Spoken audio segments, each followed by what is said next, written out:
జంగారెడ్డిగూడెం మండలం గురవాయగూడెం మధ్య ఆంజనేయ స్వామి ఆలయం నందు సుందరకాండ పారాయణం చేశారు. అమరావతి రాజధాని ప్రాంతానికి చెందిన తూళ్లూరు వాసులు ఈ కార్యక్రమం చేపట్టారు. సుందరకాండ పారాయణ జపానికి ఏపీ ఆర్యవైశ్య మహాసభ అధ్యక్షులు చిని రామసత్యనారాయణ దంపతులు ముఖ్య అతిథులుగా హాజరయ్యారు. ఆంజనేయ స్వామికి హారతులు అర్పించి పూజలు నిర్వహించారు. ఈ కార్యక్రమంలో ఆయన తనయుడు చిన్ని సాయి కుమార్ తో పాటు పంచముఖ ఆంజనేయ స్వామి భక్త సమాజం సభ్యులు మువ్వా రమేష్, పులిపాటి రాజేంద్ర ప్రసాద్, మాజేటి గోపాలకృష్ణ, తల్లం చాముండేశ్వరి, ఈపూరి రాజబాబు, మద్ది అనిల్ కుమార్ తదితరులు పాల్గొన్నారు. చిన్ని రామసత్యనారాయణ దంపతులను నూతన వస్త్రాలతో సత్కరించారు. అనంతరం మద్ది ఆంజనేయ స్వామిని దర్శించుకున్నారు. సిటీ న్యూస్ తో ప్రత్యేకంగా మాట్లాడారు.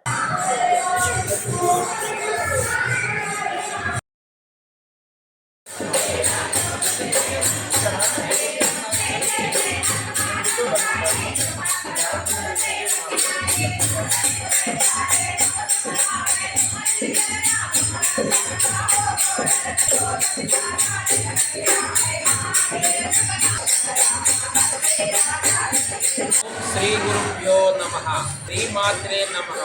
శ్రీ మధ్య ఆంజనేయ స్వామి వారి ఆలయం గురవాయగూడెంలో రాష్ట్ర రాజధాని అమరావతి ప్రాంతమైన తుళ్ళూరి గ్రామంలో పంచముఖ ఆంజనేయ స్వామి వారి ఆలయ నిర్మాణం కోసం భక్త సమాజము స్వయంభూ ఆలయాలలో 108 సార్లు పారాయణ కార్యక్రమము విశేషమైనటువంటి స్వామివారి జన్మ నక్షత్రమైనటువంటి ఈ రోజున జరుపుతూ ఉన్నాము. దాంట్లో భాగంగా ఆంధ్రప్రదేశ్ ఆర్యవైశ్య మహాసభ అధ్యక్షులు శ్రీమాన్ చిన్ని రామ సత్యనారాయణ గారి ప్రోత్సాహంతో ఇక్కడ ఆలయ కార్యనిర్వహణ అధికారి గారు తదితర అధికారుల ప్రోత్సాహంతో ఇక్కడ కార్యక్రమము జరుపుతూ ఉన్నాము. వారందరూ కూడా చక్కగా సహకరించి ప్రోత్సహిస్తున్నందుకు మంగళాద్రి లక్ష్మీనరసింహ స్వామి వారి కృపా కటాక్షాలు వీరందరికీ చెందాలని ప్రార్థన చేయించుకుంటాం.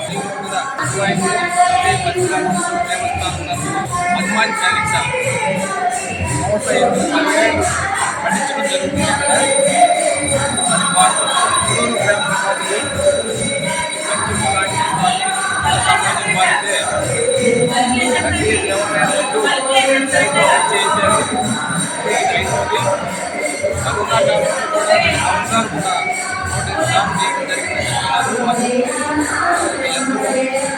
అదృష్టమైన పుణ్య కార్యక్రమం. అది కార్యక్రమం ఇంకా కూడా ఎక్కడ దేవాలయాలు అంటే వెలిసిన దేవాలయాలు ఉంటాయో అక్కడ చేయాలని నిర్ణయించుకున్నారు. కావున వారికి ప్రతి అనుకూలమే వారి ఆశీస్సులు అందిస్తూ ఆయుధాలు ఇచ్చాలని కోరుకుంటూ వారి సమాజానికి చేస్తున్న సేవ, అలాగే భక్తుల చేస్తున్న సేవ ఎంతో మంచిదని, ఎంతో పూర్వజన్మ సుకృతం ఉంటుందని ఆలోచన రావాలని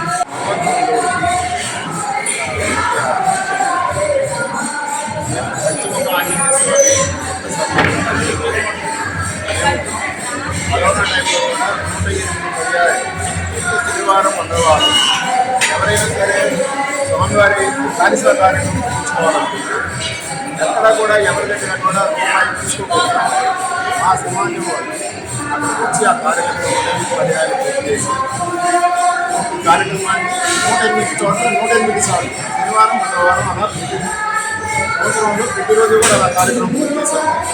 తదుపరి మళ్ళీ కూడా మేము తుళ్ళూరులో 54 పంచముఖ ఆంజనేయ స్వామి దేవస్థానాన్ని దేవాలయం నిర్మించాలని ఆ సందర్భం